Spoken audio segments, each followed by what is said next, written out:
Greetings. Another battle report here, this time from Bratislava. You may hear a bit of a croak in the voice and perhaps see some, uh, what's the word, emptiness in the eyes. And that's because this is actually still the day of the tournament. But what happened was I went away yesterday to travel for it, and obviously don't want to leave the heating going while I'm away, so turned it off. And now I've got home and it's 13 degrees, so I'm sitting here waiting for the house to warm back up again so that I can take a shower without freezing my balls off. And meanwhile, thought, well, why not? While it's all fresh in my head, let's get it out there. So, as usual, we'll start off with a quick summary of the tournament itself, and then we'll get on to the games. I don't know. I get the impression I'll be able to whistle through this one a little bit faster than maybe some of the others that I got a bit rambly. But with that said, let's stop rambling.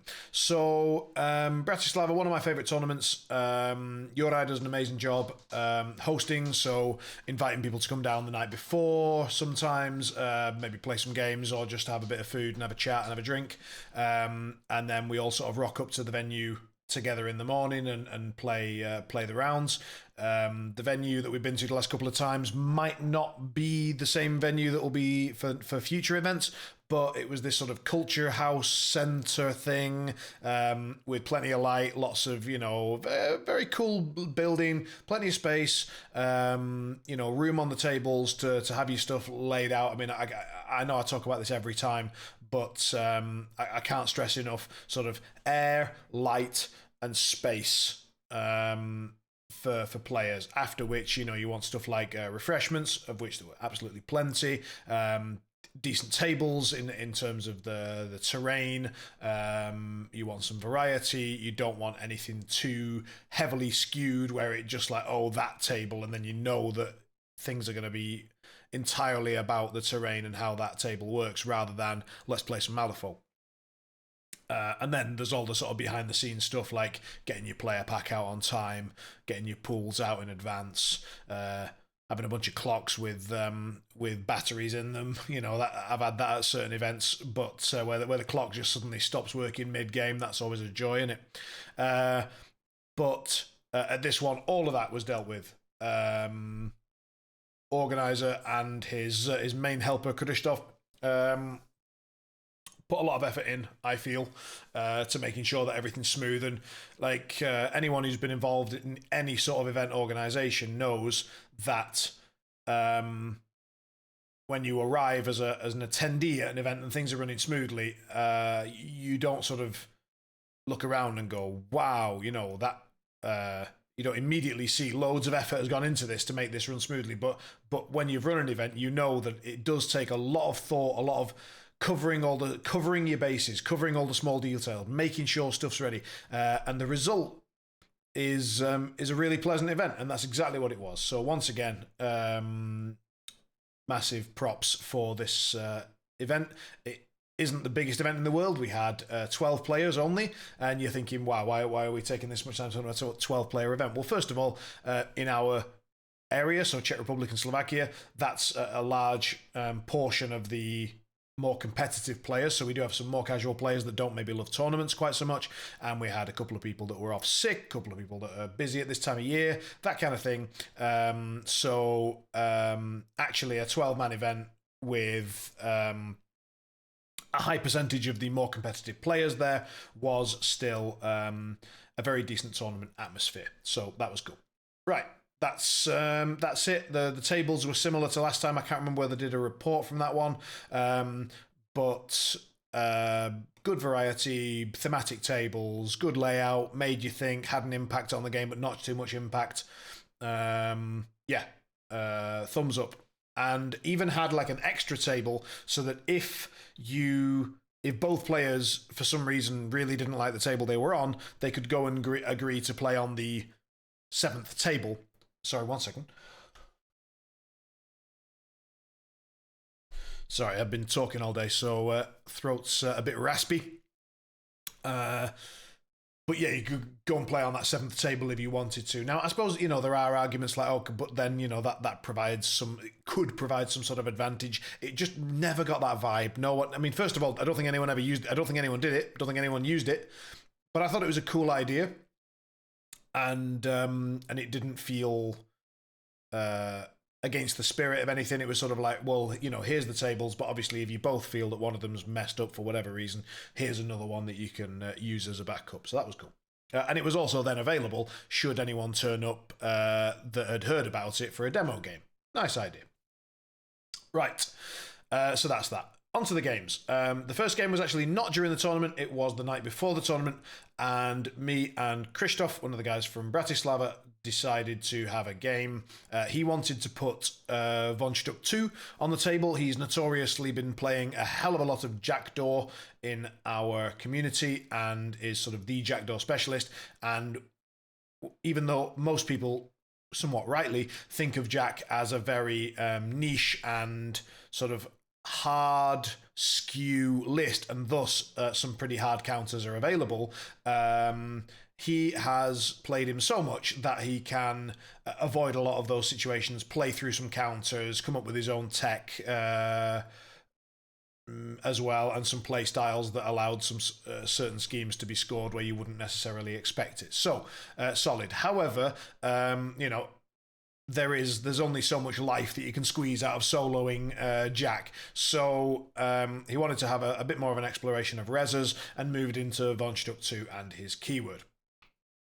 I, on the other hand, just trying to get as many reps of GG4 in as I could, and wanted to test out the combination of Koji and Kara. So with the new GG bringing in a lot more interacts and scheme markers in general, I wanted to test out a more sort of hard counter to a scheme marker list. So I was running a combination of Koji and Kara under Lin 1. So an unbelievable amount of marker removal and benefiting from enemy markers in terms of making them hazardous shielded, in terms of drawing from protection money from them, in terms of drawing from lost knowledge from them, in terms of having them drop near Lin 1 to then piss out distracted for free, unresisted, things like that.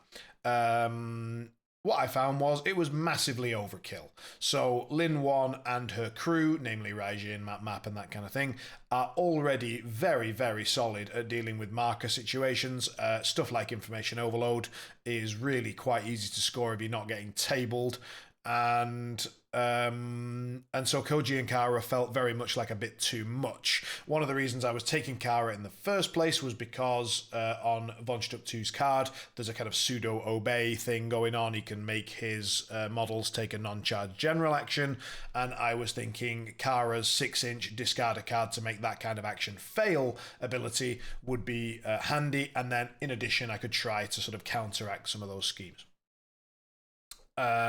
We'd had a few drinks, and we went to go and help set up the hall in the middle of the game, so like the flow was a little bit off, but generally speaking, it turned out that Lin was perfectly solid into Von Stuck 2, and when Von Stuck 2 himself got a bit too aggressive and then died, that really messed up his whole game plan in terms of the schemes that he'd picked and stuff like that. So that game went in the way of Lin, but the main learning for me, and the one that I'm sort of trying to pass on, is Lin plus Koji Kara is maybe a bit too much, unless you know for a fact your opponent is just going to spam schemes and they're hoping to out-spam even some moderate removal, and you really want to ramp it up, then that's not necessary. However, I think Koji Kara within sort of under a different master, which maybe isn't so good at dealing with schemes, they could be pretty cool. I think you need a couple of stones to keep Koji alive because his defensive tech is not the best.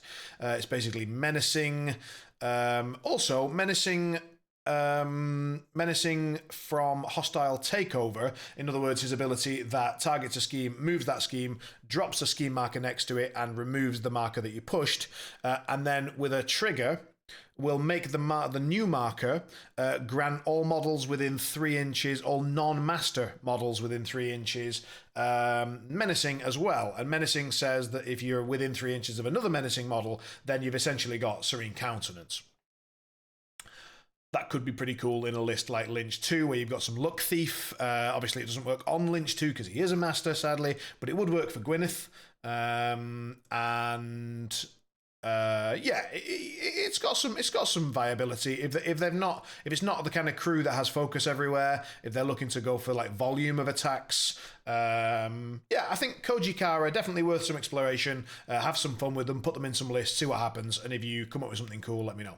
Right, that was game one, as it were. Right, moving into the tournament day, we arrive, and a little bit of context. So we have quite a few really strong players in our community, which I'm really, really grateful for. It means that we get good games almost every tournament, in almost every round. But we do know each other, we know what we're likely to bring, and we know what we need to tech for. So there's always those sort of like little internal meta issues or just features, depending on which way, you could definitely look at them as a positive. They do make things interesting. So we knew in advance that some of the strongest players were going to be bringing Damien. Damien 1 is the talk of the town at the moment. I, for one, am bitching about him like no tomorrow because, well, he's broken as fuck. And his ability to just fix any positioning issue, any card issue, any damage issue, irreducible, blast, injured, the list goes on. It's absolutely mad. Ever since the sort of dabbler auto-fail tools for the job kind of tech was discovered, Damien's been even more oppressive than, and he's been a bitch for so long. It's like, come on, guys. Anyway, so that's the kind of talk. That's a very good example there of the sort of bitching that's been going on. Meanwhile, we've got two of our better players who are both playing Damien. One of them was also bringing Colette, so it's sort of a Damien-Colette combo, and one was just planning to solo Damien. In addition to that, we have our one of the best rezzers in the area, and we knew he was playing McMorning mostly, but also had a few other masters with him, Molly, Seamus, a few bits and bobs. And then we had myself with Thunders, Lynn, Yoko, and Lynch. And then, some other stuff you have to be worried about. Zoraida is a bit annoying sometimes. You've got Nikima too. There's a guy that sort of solos her and has, some good play with her. And one guy that normally plays Euripides a lot, sadly couldn't make it, wasn't feeling well, I believe. But, you've always got to just think, am I screwed against Euripides? No, okay, fine. But it's definitely in your mind, right? You've got to be aware of it. So, round one, I hit up against one of the Damien, or potential Damien players. The pool, I'm just going to bring that up now so that I'm not making it up as we go along. Here we go. The pool was, that's round three, bloody hell. Here we go. The pool was Wedge and Stuff the Ballots. And I won't list off the whole thing, but essentially I had information overload and protected territory, and my opponent had let them bleed and protected territory. And I knew that he had Damien and Colette, and I thought if he's going to play Colette, it probably should be this one. Stuff the Ballots seems to me to be a very Colette-friendly strategy, and my plan for Damien was actually to take Lynch 2 and try to do some launching of Huggy into flanking dabblers, one-shot them with Severe 6, and then move on and kill another dabbler and hopefully sort of have Loeth chase you around a little bit, wasting his time trying to get you with Lantern of Souls, meanwhile cleaning up the dabblers, sort of reducing the engine a bit of the config and see if I could fight it that way. But I was expecting Colette, and I thought, right, I'll play my Lin 1 list with a crap load of bookkeepers, Wukong, Wandering River Monks, mobility and interacts for days. And then he declared Damien. I was like, oh, God. Right, so I've got Lin against Damien. Damien doesn't rely on markers at all, so Lin 1 didn't feel as impactful. Maybe I could, Lin 1 can always draw you a bunch of cards, right? But what's the point in having 7 probably good cards when Damien's going to have 14 definitely very good cards? So it just didn't seem like the way to go. So I thought, right, we're going to have to pivot a little bit. We'll take Lin 2 we'll try and put some pressure on. So I took more of a GG3 sort of list, a more bubbly tank kill pressure with a lot of mobility list, and sort of trying to take advantage of wedge and engaging quickly, getting boring conversation map in there. That combination of map Than and Lin providing a very tanky sort of frontal triangle, and then sort of keep my engine at the back doing some voting on my own strategy markers here, and then move up and control the sides with Wukong and a bookkeeper. My opponent decided to go with a slightly off meta version of Damien. I'm used to seeing one with quite a few stones, because obviously Loeth makes great work of them, and Damien is absolutely essential to the list. So those are the two main sort of stone users. And but he decided to take a Soulstone Miner in addition to the usual triple dabbler, Loeth, Bellavantine sort of list, Marco I think as well, and took a Soulstone Miner, and so only had one stone. Obviously, immediately he gives himself stun, gets a second stone, but still 2 stones, really not very much. And so what happened was I ended up just launching Lin 2 into Damien's face, got very lucky with a red joker on damage, which allowed me to really start putting some pressure on, and quickly burn through his stones and through a lot of his health. And then I was able to win initiative on round 2 and kill Damien. So if you kill Damien almost immediately, all of a sudden things get a hell of a lot less oppressive. He doesn't just automatically fix all movement issues, all engagement issues. Nope, they're actually, you have to actually play the game now. You actually have to play Malifaux. I don't have to throw away my entire hand every round just to take the actions that I want to take. If I want to vote twice, I'm allowed to do that. I don't just have to discard everything I've got all the time.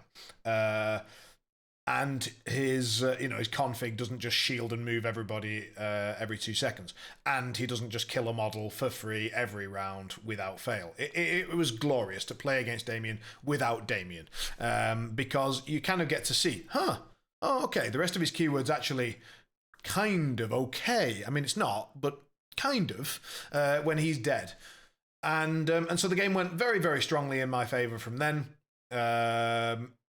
Lin and her crew did their usual thing of just refusing to die, and Lin too slowly chewed through what was left, which was very satisfying.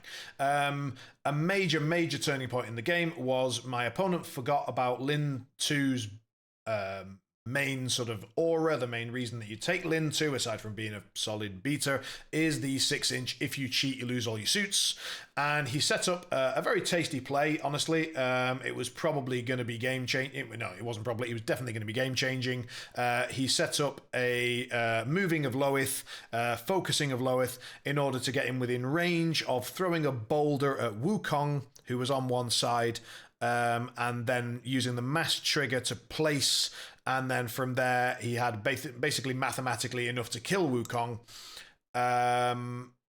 But he tried to throw the boulder from within her aura, didn't get the mask, tried to cheat it in, and then realized that that wasn't going to work. So basically had to abandon that plan.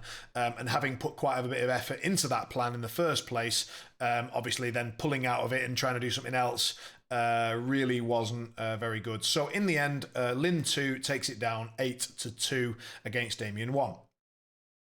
That puts us into round 2, which I'll bring up now. Oh, and schemes on that last one. Yeah, I was just pissing out schemes everywhere. Wukong, Rabbit are just dropping schemes for fun. Bookkeeper's the same. So it was pretty easy for me to score both of those, and I almost tabled him. So no problem there. Okay, round 2. Round 2 was Flank, Cloak and Dagger. This one was... I think these two players are probably, like, by stats and by my view, the two best tournament players in the Czech Republic and Slovakia.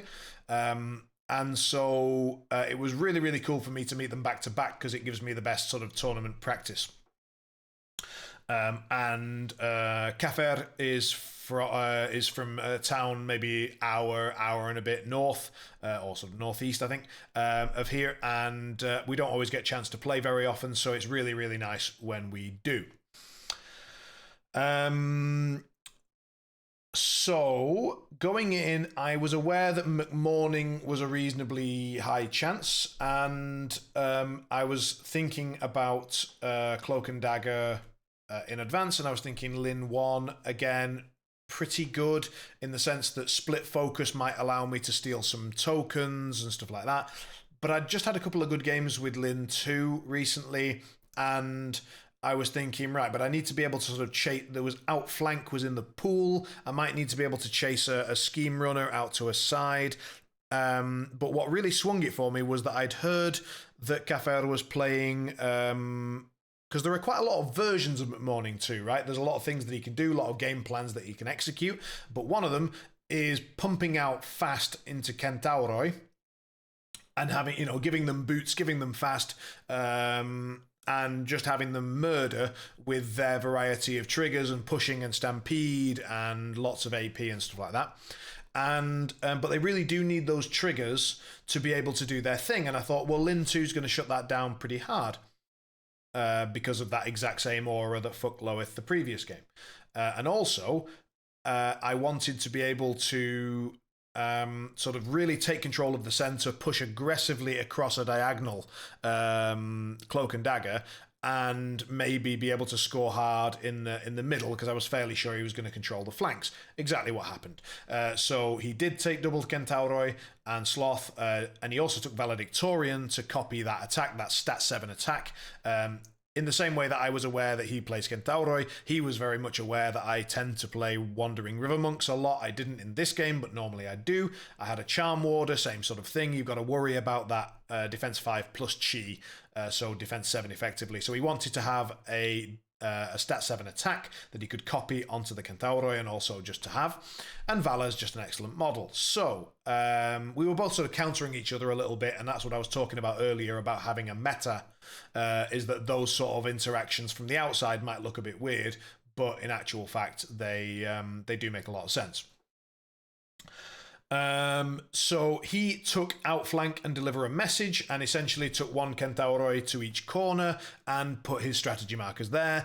I took Lin 2 with a very similar list to last time, except this time I had a Charm Warder instead of Map, and I ran everything very, very aggressively up the center. I even ran through a bunch of hazardous terrain and then healed it on the fly in order to really take over the center. My intention was get my entire crew 4 inches past the strategy markers, sort of completely control that area, and then the following turn I can interact to take the intel, and no matter where he places it, I'm still going to be in control of those strategy markers, so I'll be able to hold on to them and maybe start to build up an intel lead going into the later rounds. That is pretty much how it played out, which is that I managed to get more intel during the game than he did, and he was able to consistently score strategy, but I was able to score it and start banking up that little bit extra that you might need to get the 4th point.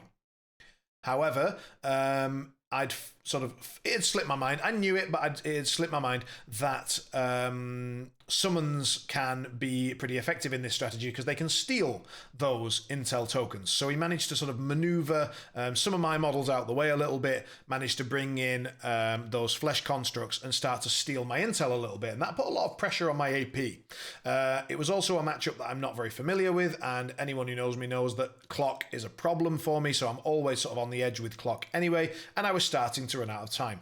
So the rabbit was an absolute savior in the sense that whenever he gave fast and maybe focus to one of his big beaters, or like copied the Vala attack onto that model, one of the problems with that is it really does telegraph, what your intended beater for that turn is, and allows the rabbit to just run up and challenge it like a cunt. Which is exactly what I did. So the rabbit was a godsend. He was engaging flesh constructs that wanted to go and remove scheme markers that I wanted to score ensnare with. I eventually got it. My opponent was very, very good at preventing it, really, removing the schemes or moving the models or, changing his activation order to allow him to do those things. Very good play around ensnare.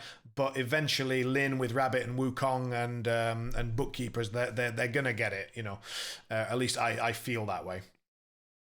He put a pretty early deliver a message, so Valedictorian ran up to Lin. I suppose it's a good target. Lin's coming into your face, so it's pretty easy to deliver a message to her. I suppose all you need is just to make sure that the model you choose isn't the one that Lin is alphaing, because she will often kill her target. So, be aware of that.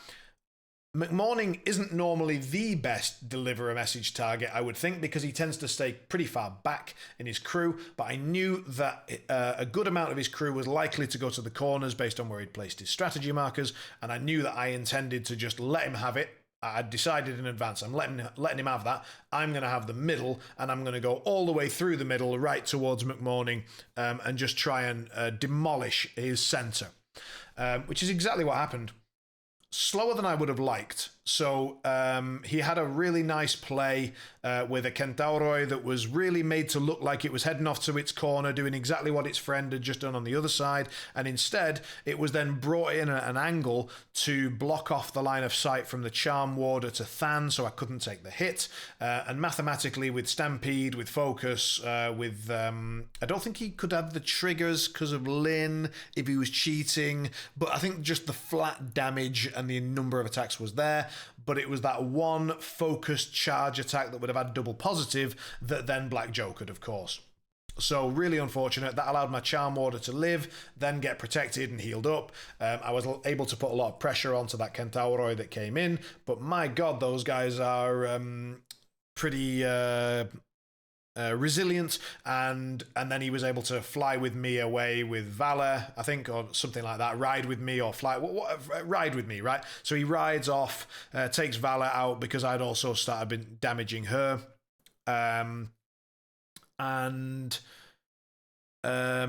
my problem was that I knew I'd given him outflank because I just left him to it completely. That gave him also the first couple of strategy points. I wasn't going to deny them because he had them. I just wanted to sort of force him to allow me to move all the strategies closer to the middle so that I could bubble up and sort of control the end game, which kind of worked, except that I was clocking out and did eventually clock out. At which point we were pretty much even on points. And my opponent, because I clocked out, was able to get his master well away from my second point from deliver a message. He, thankfully for me, wasn't able to get his own point from deliver a message, because the last thing I did before I clocked out was ran Lin miles away, just very quickly, so that she wouldn't get caught with that. And this is where, it's a new GG. And also, a lot of most people in my meta are not native English speakers. So when they're reading through and it sort of says, choose a model, he read it as the chosen model, as in the model which was scored, which ensnare was scored on in the first place. So he thought that it had to be the same model that the reveal was scored on, that the end was scored on, but it's not. It's just any model. And so he sort of accidentally left one of his models within range of a couple of scheme markers. Therefore, we ended up with a draw at 6-6. It probably should have been 6-5 to him. Either way, it was a really close game. Really enjoyed it, and so we move on. Meanwhile, on the other tables, the other Damien player is smashing everybody. Spoiler alert, he didn't drop a single VP. He scored 24 VP, and Damien the shit out of everybody. Okay, so we move on to round 3, which was plant explosives on the corner. With I took information overload and in your face, and my opponent took in your face and hold up their forces. So because I'd had a win and a draw, obviously limited number of players, so some of the slightly more casual players had obviously had a win against each other. And then I don't know whether he'd lost his other game. I think probably either drew it or lost it, not sure. And so we ended up getting paired up. So it was a little bit of a mismatch in terms of number of games played, but we were both playing 10 Thunders, which I thought was really interesting. I don't normally get to play mirror games, and so I was quite excited to play that. He pretty much only had Shenlong with him, but he had a few versatile and out of keyword sort of options to go with it. But in the end, he ended up playing quite a vanilla Shen 1 list, just taking it steady. Weirdly, coming into the tournament, I hadn't planned to play Lin 2 specifically. I wasn't sort of looking at the pools and going, oh yeah, this is a Lin pool. In fact, because of In Your Face on this Plant Explosives, and because Obey can be rather handy, again, this was one where I was really looking at Lynch 2.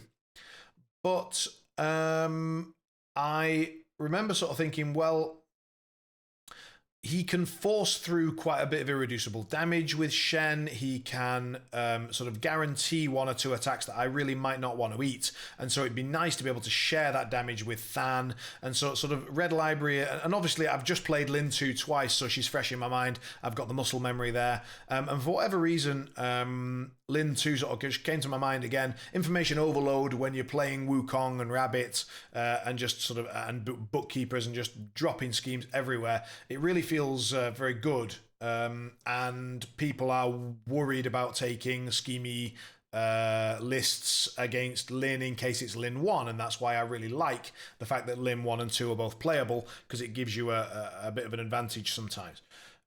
So I ended up taking Lin 2 again, and playing In Your Face and Information Overload, so that sort of combination. Because I have Wukong in the list, you usually end up getting either the mobility or the berry to sort of put him in the opponent's deployment zone in the final round and score that one for In Your Face. And of course, Lin 2 is going to kill something sizable most games, and so she did. Okay.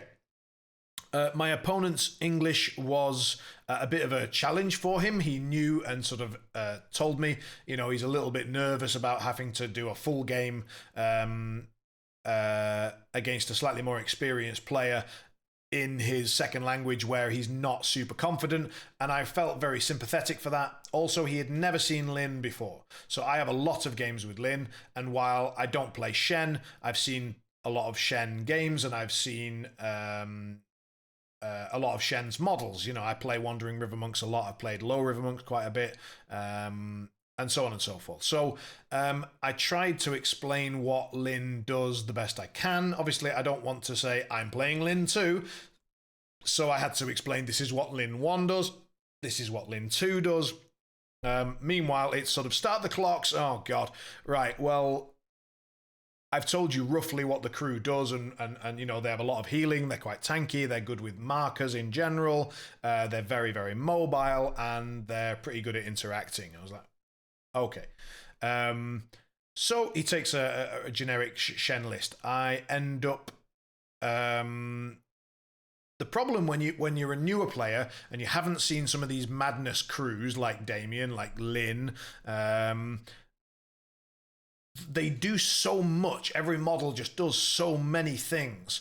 And so when Than sort of activates and almost my entire crew moves 3 inches, and then he does this 6-inch take the hit out of nowhere, and then he does a bonus that heals everyone and then damages you, and because he's damaged you, he's a story model, therefore Lin heals another one, and you're trying to explain all of this as quickly as you can, but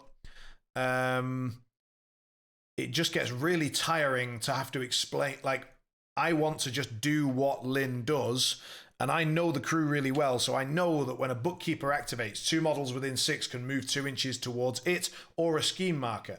And I just activate the bookkeeper, and then, you know, this model will be chosen for that, and boom, off they go. And then maybe one of those models is Raijin, and when Raijin moves, you have to take a TN12 defense duel within 2 inches of him, otherwise you take 1 damage and stun. And then if you activate within 3 inches of Raijin, you have to take a TN13 movement duel, otherwise I can push you 3 inches. And as you can sort of hear, that's just so difficult to explain quickly while on the clock, especially in a second language. And in the same way that for him, it was difficult for us to communicate that level of complexity in English, it's very difficult for me to communicate that level of complexity in Czech. I just can't do it accurately. And I'm always terrified that I'll try to explain something in Czech and I'll maybe say it wrongly and I won't quite explain, I'll make a mistake and then they'll play according to what I said, but that won't be the case. And it always feels bad. So I much prefer to explain things in English so that I know that what I've said is true. But that doesn't always help the other player. And there was a lot of pressure, I think, there. And so at some point, I think he just had to start sort of taking it on faith that I knew what I was doing. But also, I was trying to, get the best score I possibly could. I always am. And so I'm denying a lot. I basically ended up tabling him. I think he only had Shenlong and Yu left at the end of the game. And I think that was a bit of a disappointment for him because at the start of the game, he got a red joker on a negative damage flip with High River Monk against Lin, and then he had fast on that High River Monk, so he did irreducible red joker, irreducible again, and Lin was taken down in the first turn to like 3 health or something like that. Now, I knew that I had a 13 in hand and a pass token, so I was going to get initiative. Lin was going to get away and heal, but I think he was given a lot of hope that, we might kill Lin immediately and then really have a good, way into this game. Whereas in actual fact, I'd just got a free kill on a low river monk and I'm going to pull Lin back and take advantage of all the healing that I have access to. And in the end of the game, Lin ended up with full health. Did I lose a model?